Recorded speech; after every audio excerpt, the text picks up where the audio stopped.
Assalaamu calaykum asxaabi waa idin wada salaamo dhammaantiinba soo dhawaada marka caawa wax yaraan rabaa inaan idinla wadaago arrintani tud xaafadeenna ayayba ka dhacdaba annaga xaafadeenna waxaan qabnaa email oo qofki meeshaas wax kasoo arka qofka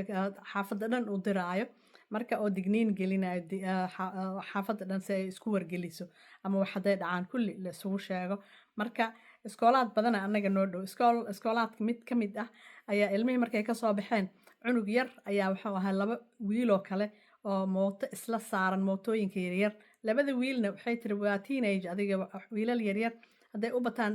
14 jir meelahaasay ahaayeen mid wejigiisa wuu daboolna maaskar oo xirnaa ay dhahdo kan kalena helmet ayaa u saarnay cunugan yar ay rabeen telefoonka uu ku daldalmaayo awsaan u haysta inay ka xoogaan marka ayadiyaa luuq ka soo baxdo cunuga ilaahay ku faksaday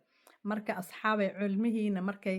qaadanayaan telefoonka fadlan ka waaniye meelaha luuqluuqa ah meelaha keligood ay joogaan bas stoopka keligood ay taagan yihiin telefoonka yaysan soo bixinin telefoonkan waa halis dhibaataba ma laha haddii la qaato keliya laakiin cunuga shooga kama soo kabsan karo telefoon lagaa xoogo wax lagaa xoogo lagaa xaday shooga lagama soo kabsan karo marka ilaahayga wayna waaxidka ahay aan u barino inuu ilaahay nabadgeliyo oo cadowgana ilaahay naga qabto afkiisa ishiisa iyo gacantiisaba ilaahay naga xijaabo hal isku wada duceeyo marka ilmaha waaniya marka aad ha loo waaniya ha is ilaaliyaan jaabka ha gashtaan ha qariyaan marka halis waa telefoonadanitud meelaha buuqa badan oo dad badan maraay dhib ma lahan laakiin keligood markay taagan yihiin luuq markay taagan yihiin